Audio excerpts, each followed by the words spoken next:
શું તમને 40 વર્ષ પછી નજીકની વસ્તુઓ જોવામાં મુશ્કેલી પડે છે? પુસ્તક અથવા મોબાઈલને દૂર રાખવી પડે છે?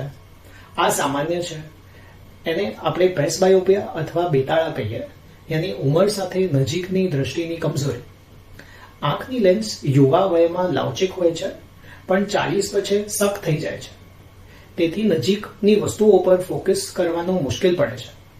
લક્ષણોમાં અક્ષરો અસ્પષ્ટ દેખાય, માથુંનો દુખાવો, આંખ થાકી જાય. આ રોગ નથી, માત્ર વયાના સ્વાભાવિક બદલાવ છે. અને સુધારવા માટે રીડિંગ ગ્લાસીસ સૌથી સરળ ઉપાય છે. બીજો, પ્રિસ્ક્રિપ્શન આંખના ટીપાએ મદદ કરી શકે છે. તમારા આંખના ડોક્ટરને એકવાર બતાવી દેજો. તમારી જરૂરિયાત મુજબ તપાસ કરી ચશ્માનો નંબરનો પ્રિસ્ક્રિપ્શન આપશે. દર વર્ષે આંખની તપાસ કરાવતા રહો. વહેલા નિદાનથી સારું દેખાશે. હજી આંખની માહિતી માટે સબસ્ક્રાઇબ કરો. ધન્યવાદ.